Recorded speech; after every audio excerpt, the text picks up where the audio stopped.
Olá, colegas, sejam bem-vindos a mais um 15 minutos de Udemo. Nesta edição, vamos continuar falando sobre a suposta volta das aulas presenciais nas escolas públicas estaduais no dia 1º de fevereiro e também de politicagem. Como será essa volta? Em entrevista ao UOL, no dia 6 de janeiro agora, o secretário da Educação dá algumas dicas. Referindo-se aos alunos, ele afirma: tem sintoma? Faz o teste. Mas isso não será feito antecipadamente.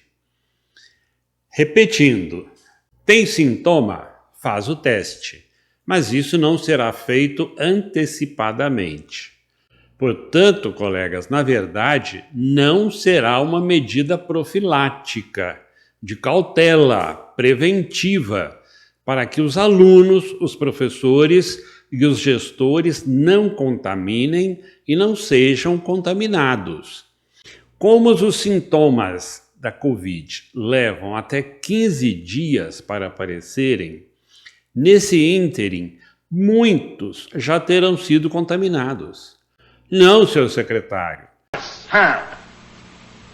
Não!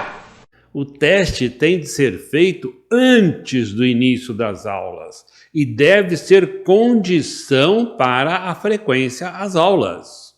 Em relação à testagem, é preciso monitorar. Se o pai está com sintoma, a criança já não vai à escola, afirma o secretário.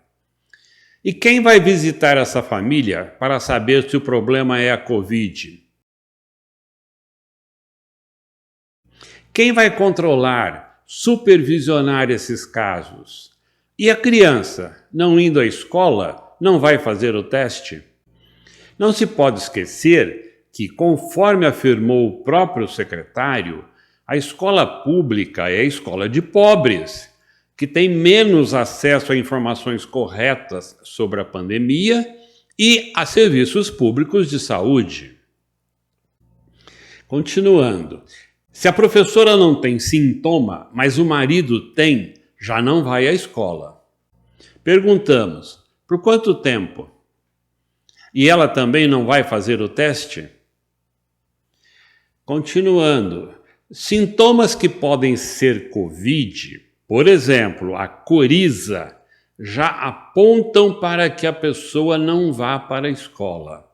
Ou seja, se o aluno está com coriza, nariz escorrendo, ele não vai para a escola. Colega, dá para imaginar quantas são as causas da coriza? Se algum parente está doente, não vai para a escola. Será que existe alguém que não tem um parente doente, pelo menos um? E vejam que aqui não se fala especificamente de Covid-19. Fala-se de parente doente, no geral. Se um aluno apresenta os sintomas, fazemos o isolamento imediato. Como já dissemos, os sintomas podem aparecer em até 2 semanas a partir do contágio. Durante todo esse tempo, o aluno assintomático estará contaminando os colegas. Se 2 pessoas tiveram sintomas, isola a turma. Dependendo da característica, podemos fazer o isolamento da própria escola. Colegas, vocês perceberam quantos Cs, C, apareceram até aqui? Isso não demonstra precaução, mas sim insegurança, vulnerabilidade e irresponsabilidade. E depois estranham o fato de que 66% dos pais não têm confiança para mandar os filhos às escolas. Continuando a entrevista, o secretário dá uma verdadeira aula sobre contágio. Ele afirma: o controle de transmissão é pela frequência. Se eu e você estudamos na mesma escola Só que eu frequentei a aula na segunda-feira e você na quarta. Eu tive Covid. Verifico e ninguém mais teve. Não houve transmissão. Você teve ela na quarta-feira. A gente nunca se encontrou. Teve chance de te passar? Obviamente que não. Se fosse a mesma sala, poderia ter tido. Então, a forma de verificar é com os contactantes. Colegas, vamos ler de novo. Vamos ler de novo essa incrível aula sobre contágio. O secretário afirma: o controle de transmissão é pela frequência. Se eu e você estudamos na mesma escola, só que eu frequentei a aula na segunda-feira e você na quarta. Eu tive Covid, verifico e ninguém mais teve. Não houve transmissão. Você teve ela na quarta-feira. A gente nunca se encontrou. Teve chance de te passar? Obviamente que não. Se fosse a mesma sala, poderia ter tido. Portanto, a forma de verificar é com os contactantes. Se você conseguiu entender, colegas, parabéns. Não é tão fácil. Apenas uma observação. O secretário esqueceu-se da triangulação na transmissão. Uma pessoa contaminada não teve contato direto com você, mas teve esse contato com outra pessoa, uma professora, uma gestora, uma funcionária, por exemplo. E esta outra pessoa teve o contato direto com você. E aí, como fica? E o ambiente? Uma vez que a contaminação é pelo ar, é pelo contato com superfícies, não é levado em conta? Então, atenção, Dr. Paulo Saldiva, atenção, Dr. Gonzalo Vecina, atenção, doutora Rosana Richman, vocês estão precisando se atualizar. Pergunta do UOL: os profissionais contratados ou temporários serão vacinados antes do retorno presencial? Resposta do secretário: não. Não temos vacina no Brasil para cobrir todo mundo. Aqui queremos parabenizar o secretário pela clareza e pela sinceridade. Todos os profissionais da educação vão ter de trabalhar com aglomerações, sem as condições adequadas, e aguardar a disponibilidade da vacina ou a imunização de rebanho, rezando e torcendo para não morrerem antes. Continuando a entrevista, afirmação do secretário: não estamos nem no tempo da pandemia, já que o decreto federal não foi prorrogado. Vamos repetir: não estamos nem no tempo da pandemia, já que o decreto federal não foi prorrogado. Dá para acreditar? Então, colegas, vamos pedir, rezar, rogar, implorar para que o decreto federal nunca seja prorrogado e assim ficaremos fora da pandemia para sempre.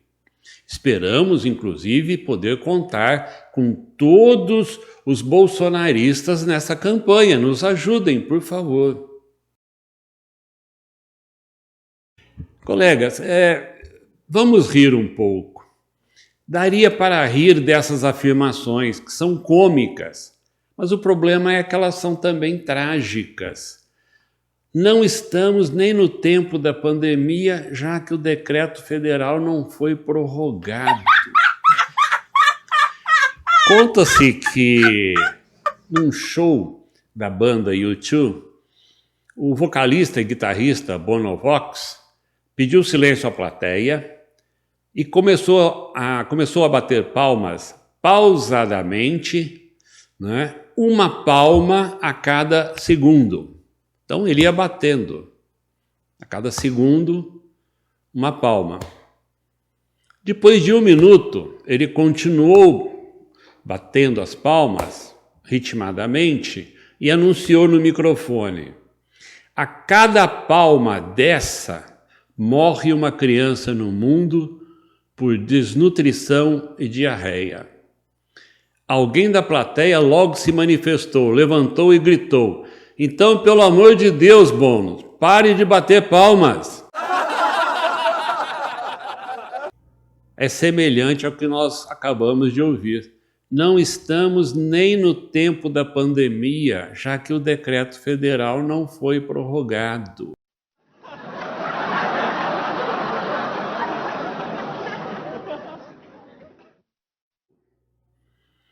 Esta é uma pandemia de decreto.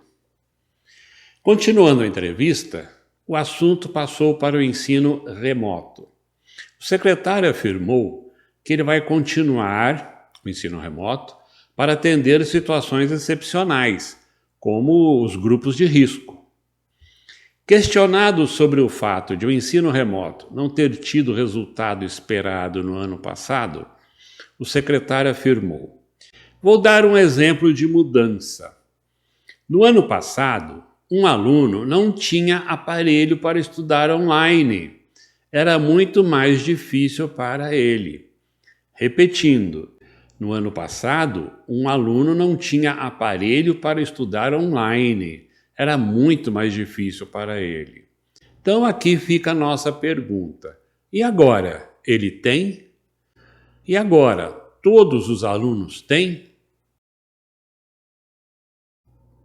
Infelizmente, parece que a SEDUC e o governador estão brincando com coisa séria. Mais uma vez, o governo faz um cálculo que envolve muito mais política do que saúde e educação. Na verdade, a pandemia nunca esteve sob controle no Brasil e nem em São Paulo. Aqui também, em São Paulo, começaram a agir tarde, com 3 meses. 3 meses perderam, e com timidez.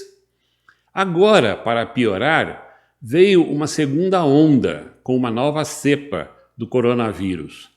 Em reunião virtual com todos os prefeitos, o governador afirmou recentemente que teremos um ano difícil, muito mais difícil do que imaginávamos até outubro passado.